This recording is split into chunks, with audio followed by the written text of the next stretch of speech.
ជំរាបសួរបងប្អូនអរគ្នាថ្ងៃនេះបង្ហាញពីកម្មវិធី Blender ជាកម្មវិធីមួយដែលជំនាញនៅក្នុងការ graphic 3D ហើយខ្ញុំរៀបចំជាមេរៀន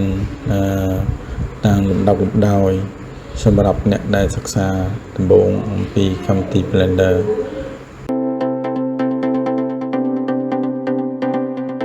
កម្មវិធី Blender គឺជាកម្មវិធី 3D ជាកម្មវិធី graphic គូស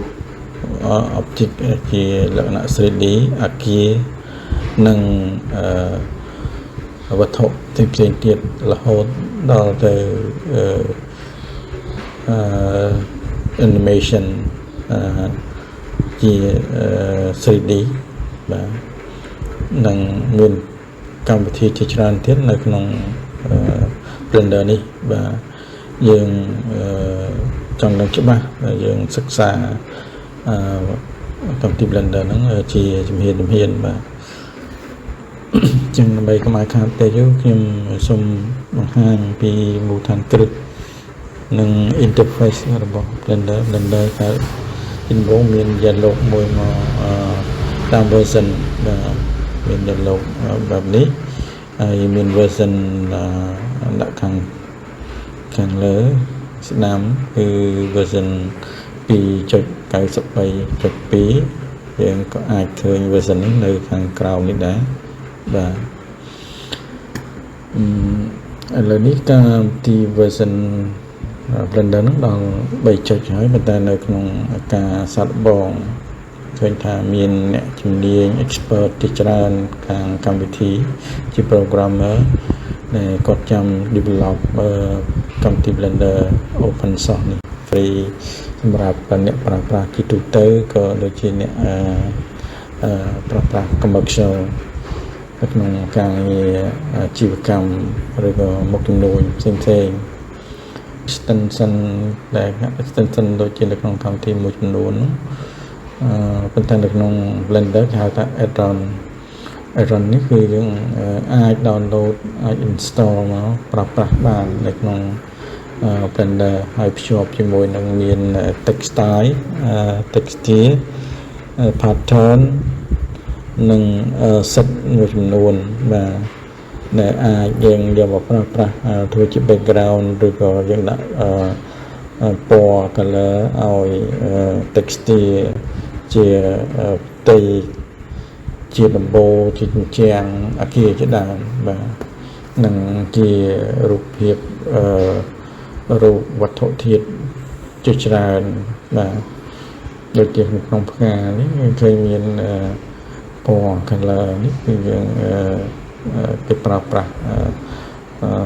code និង texture ដើម្បីយ៉ាងណាយើងគូសទៅមើលឃើញលក្ខណៈដូចជាធម្មជាតិពិតបាទជាងដូចជាវែងឆ្ងាយហើយខ្ញុំចូលដល់កម្មវិធីយើងតែម្ដងកម្មវិធីហ្នឹងយើងថ្មីចូលក្នុងផ្នែក general នេះបើក file ថ្មីហើយមើលយើងធ្វើ file កិច្ចការងារមួយចំនួនបានធ្វើហើយយើងបើក file ទាំងនេះនៅខាងស្ដាំដៃនេះបាទ recent file ខ្ញុំចូលដល់ថ្មីដើម្បីបង្ហាញបងប្អូនអរគ្នាបាទយើងចូល general ហ្នឹងមកឃើញជាទូទៅ default Blender ចេញ cube មួយហើយមានកាមេរ៉ានិង light បាទហើយកំពូលបារម្ភតកតងនឹងកាក់បាត់នៅវត្ថុទាំងអស់នេះដោយសារយើងឆ្លួតដៃថាច្រឡំដៃអីយើង delete ចេះយើងបាត់ចឹងអ្នកដំបូងមានការភ័យព្រួយបារម្ភច្រើនអញ្ចឹងមិនជាការផលបាត់ទេយើងខ្ញុំដាក់shortcut key សិនដើម្បីឲ្យបងប្អូនបានឃើញណាចឹងពេលណាខ្ញុំចុច key ទៅ load keyboard ដូចនេះដែលបងប្អូនអរគ្នាអាចដឹងចឹងដើម្បី add នេះមកវិញគឺយើងចុច control A បាទ shift A វាចេញផ្ទាំងយ៉ាងលោកមួយដែលអាចឲ្យយើង add វត្ថុធាតុបានទាំងនោះបាទយើងអាច add កាមេរ៉ាបានបាទយើងអាច add lại những bạn nắng có ai add bàn đó và như có ai add cube rồi có circle rồi có count trên xe nó rồi có plan và chụp máu về màu bên tay đài và ai Roman để scale với và nơi này càng nằmนี้คือ tool selection scale ในหมู่vàใน scale យើងអាចចុច scale ហ្នឹងយើងទាញតាមx y នេះបាទងាយស្រួលបាទព្រិចឡើងលើចុះក្រោមបាទឬក៏យើង move មាន tool move ខាងនេះយើងអាចចល័តបានទៅលើទៅក្រោមឆ្វេងស្ដាំបាទ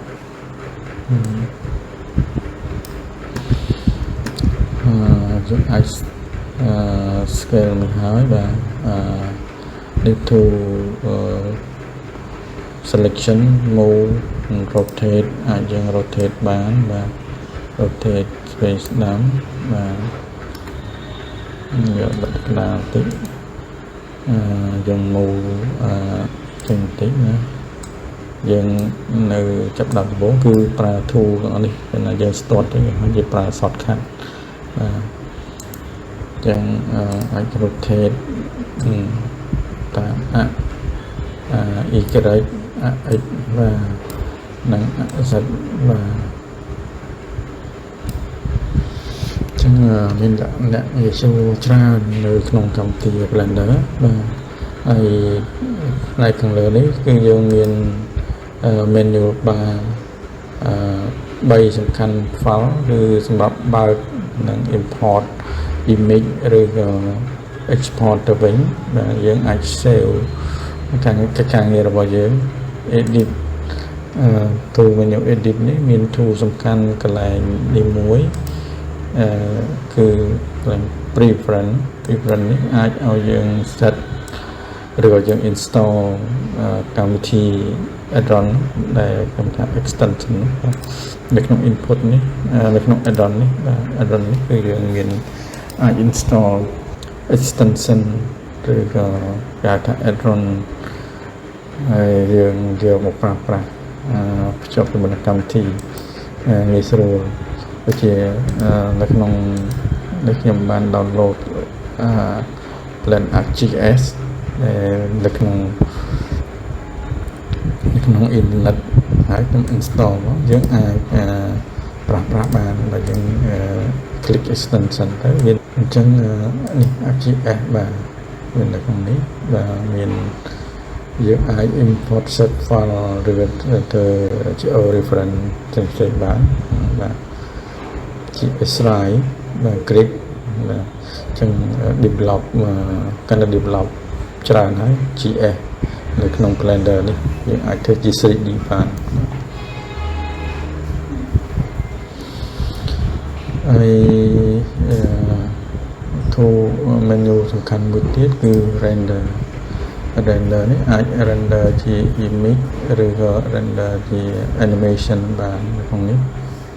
យើងអាច render image គឺជារូបភាពងាប់ទាំង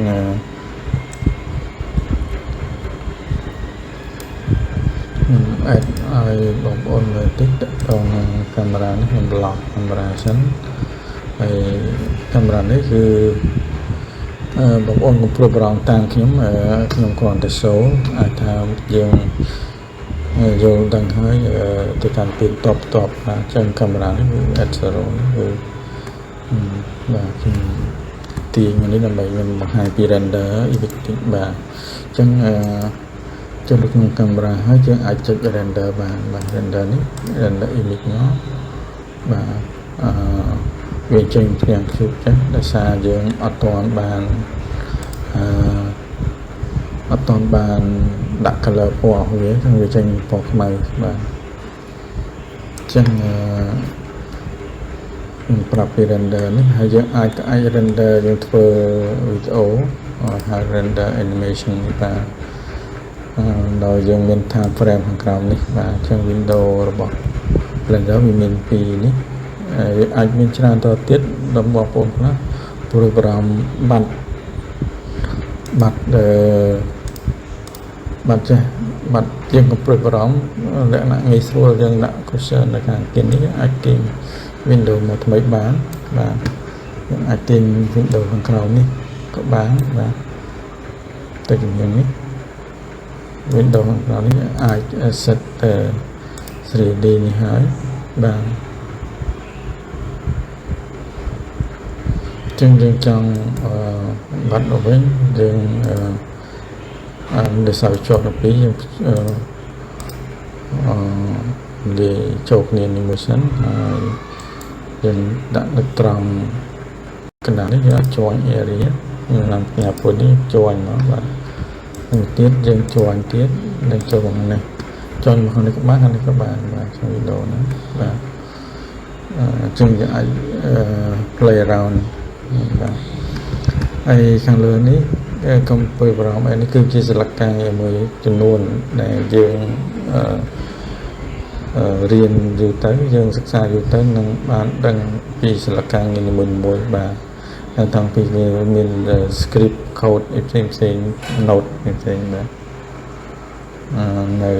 ផ្នែកខាងស្ដាំឡើយនេះគឺដែលមានធាតុ3សំខាន់ viewport ហ្នឹងបាទមានជា solid ហើយនឹងពីនេះគឺ render ដែលយើងអាច render color ពណ៌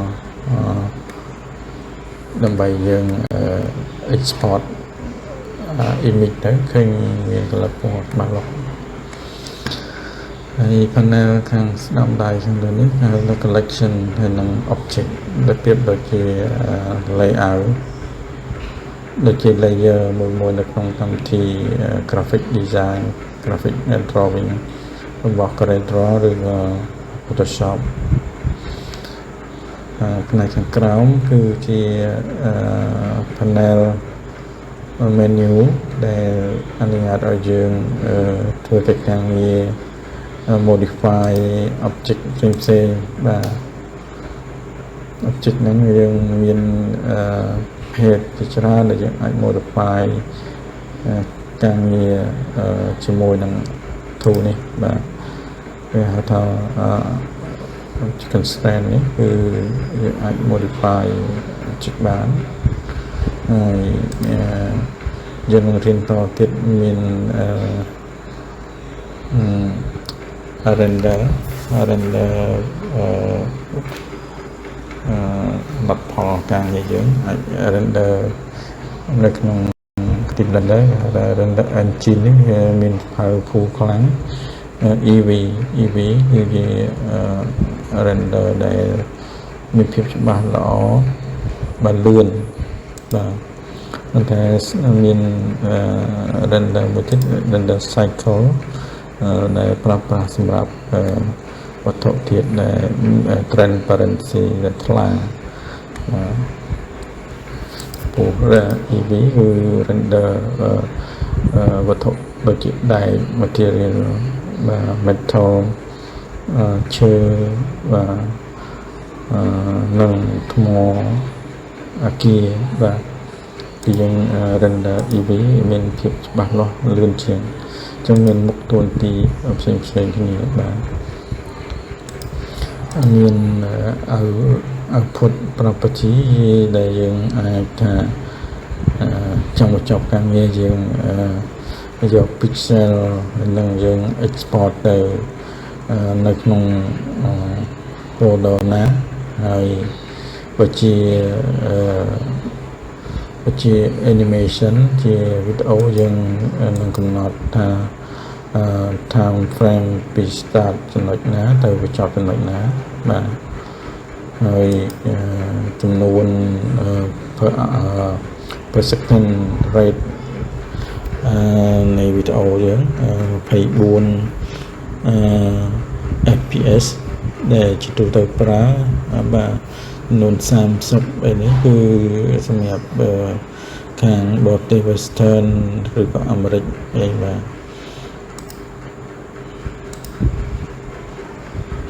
ខាងក្រោមនេះយើងអាច import ទៅជា JPG ដែលរូបភាពមាន background ជា JPEG ក៏បានបាទរូបភាពនឹងឬក៏ជាវីដេអូបាទអានេះយើងឲ្យជំរើសយើងជ្រើស ក្នុង format file format ជាង tool ទាំងអស់នេះគឺជា tool សម្រាប់ modify ហើយសម្រាប់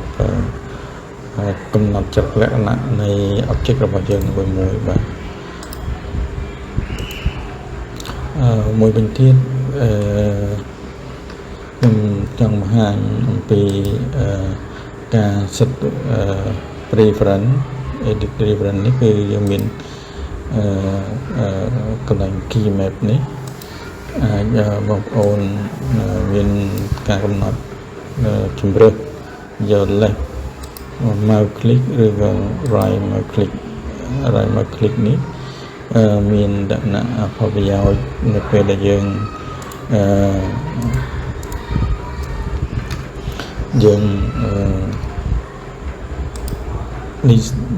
modify ឬក៏ cruise surface object នេះគឺមានលក្ខណៈ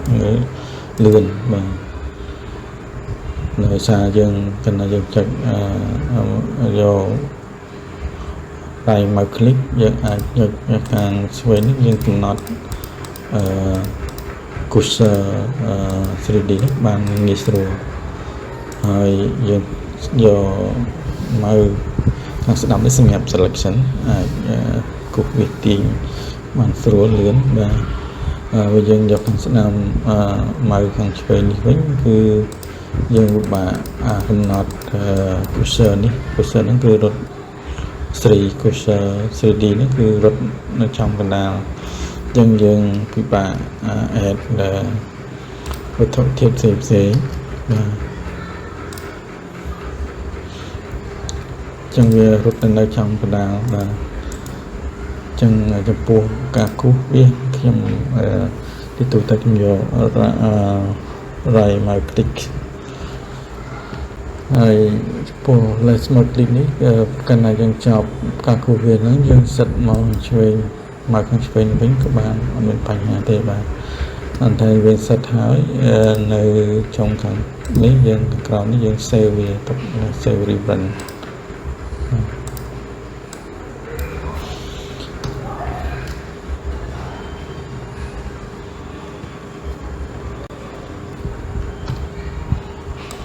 យើងអាចdelete អស់បាទចំ cursor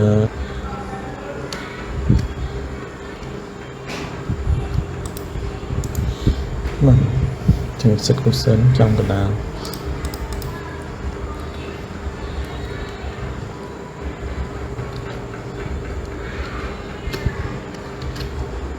ពី view នេះគឺយើងមាន view in front view លេខ1ចុចលេខ1បាទ side view ចុចលេខ3ស្ដាំ top view លេខ7បាទលេខ1លេខ3លេខ7បាទហើយបើយើងចង់មើលខាងក្រៅវិញយើងចុច control លេខ1បាទ back ខ្ញុំ back លេខ1គឺ front control លេខ1គឺ back លេខ3 right control លេខ3 control លេខ3 left លេខ7 top control លេខ7 bottom បាទអញ្ចឹងមានលើឆ្វេងស្ដាំក្រោមបាទនៅ tool កន្លែងមួយយើងជួនកាលយើងព្រួយបារម្ភខ្លាចវាពិបាកមើលចឹងវាដែលថ្មីគឺភ័យព្រួយបារម្ភដោយសារ scroll ទីទៅយើងវាអត់ proportion ជា 3D អញ្ចឹងយើងចុចត្រង់នោះអាចជា perspective view វិញបាទអញ្ចឹងមានការបង្ហាញគ្រឹះដំបូងប៉ុណ្ណេះហើយអាចយើងចូលដល់ជំនាញបន្តទៀតបាទសូម subscribe channel របស់ខ្ញុំហើយដើម្បីទទួលបានមេរៀនថ្មីៗ